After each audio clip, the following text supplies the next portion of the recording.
ये क्या भाभी, खुले मुंह घूम रही हो? घर में बड़े बूढ़े हैं, कुछ तो लिहाज करो। देवर रंजीत की तेज आवाज़ सुनकर रूबी सिमट सी गई। जी भैया। उसने जल्दी ही अपने सिर पर पल्लू ले लिया और बोली, भैया आदत नहीं है ना, इसीलिए पल्लू बार बार फिसल जाता है। बाल भी सिल्की हैं, इसीलिए नहीं टिकता। अगर पल्ला नहीं टिकता है तो अपने सिर पर कील ठोक लो।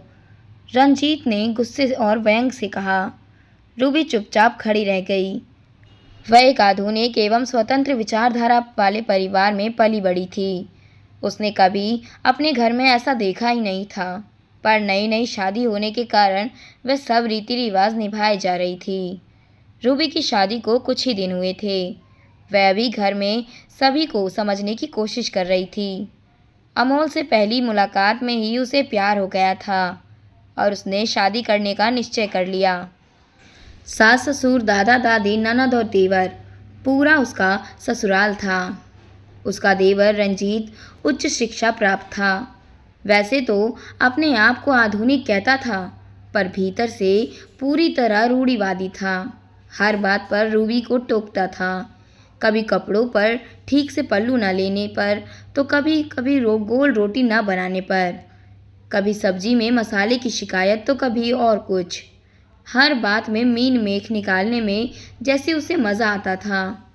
यहाँ तक कि रिश्तेदारों से हंसकर बात करने पर भी उसका मुंह चढ़ जाता था। घर में उसी की चलती थी और सास ससुर का प्रत्यक्ष समर्थन उसे प्राप्त था। इसीलिए कोई कुछ भी नहीं कहने की हिम्मत नहीं करता था। जब भी किसी बात पर उसका चेहरा उतर जाता था तो अमोल उसे देवर भाभी के हंसी मजाक में कहकर टालने को कह देते थे। और रंजीत भले ही थोड़े गुस्से वाला है, पर दिल का बहुत अच्छा है। दादा दादी रूबी से बहुत प्यार करते थे, पर वो भी अपने इस बिगड़ैल पोते से दुखी रहते थे और चाहकर भी रूबी का पक्ष नहीं ले पाते थे। पर आज तो रंजीत के इस वाक्य ने सारी हदें ही पार कर दी थी। अगर यही बात उसने हंसकर कही होती तो शायद रूबी को इतना बुरा नहीं लगता। उसने कुछ ही दिनों में ये समझ लिया था कि घर में केवल रंजीत को ही उससे समस्या है, पर क्यों है ये कारण अभी तक उसकी समझ से बाहर था। रूबी की घुटन बढ़ती जा रही थी, पर अब उसे लगा कि अगर अभी उसने यह सही जवाब नहीं दिया तो उसे फिर कभी नहीं दे पाएगी। उसने धीरे धीरे रंजीत को नज़रअंदाज करना शुरू किया। पहले वह खुद दौड़कर उसके काम कर दिया करती थी, पर अब उसके कहने पर भी वह उसे अनसुना करने लगी।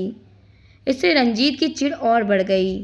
भाभी ज़रा मेरी शर्ट प्रेस कर दो, मुझे अभी बाहर जाना है। और ये क्या, फिर से सिर पर पल्लू नहीं लिया?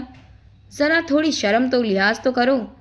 रंजीत ने उसकी ओर सख्ती से कहा। रूबी खाना बना रही थी। उसने रंजीत की बात सुनकर अनसुनी कर दी और अपना काम जारी रखा। अपना पल्लू भी साइड से हटाकर कमर में खोस लिया। क्यों भाभी, सुनाई नहीं दे रहा क्या? हाथ धो, पल्लू लो और पहले मेरी शर्ट प्रेस कर दो, इतनी तेज आवाज़ में कहा। रूबी ने उसकी बात पर ध्यान नहीं दिया और अपने काम में लगी रही। इतने में सासू माँ भी किचन में आ गई। बहरी हो गई हो क्या? कब से कह रहा हूँ, सुनाई नहीं दे रहा तुम्हें? रंजीत गुस्से से चिल्लाया। ये क्या हो रहा है रंजीत? किस बात पर चिल्ला रहे हो और किस पर? घर में घुसते ही अमोल ने सुन लिया और रंजीत को डांटा। अब मुझे क्या बोल रहे हो? भाभी को बोलो। मैं कब से एक शर्ट प्रेस करने के लिए बोल रहा हूँ, पर वह ध्यान ही नहीं दे रही है। जवाब भी नहीं दिया। रंजीत अभी भी गुस्से में था। क्यों, तुम अपनी शर्ट खुद प्रेस नहीं कर सकते?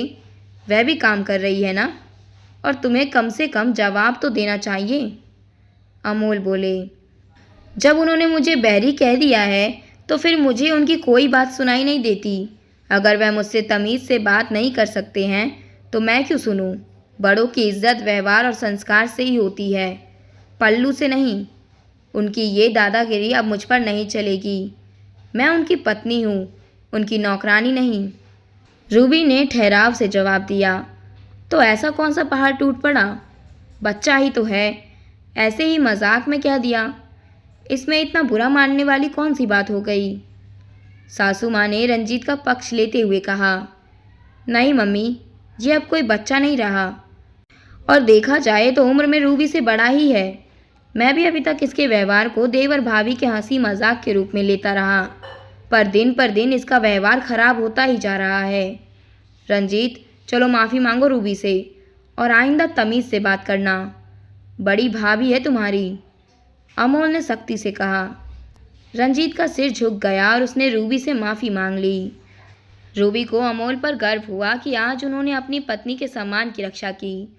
उसे लगा आज उसे सच में आज़ादी मिली है, बेवजह के बंधनों और पुराने ख्यालों से।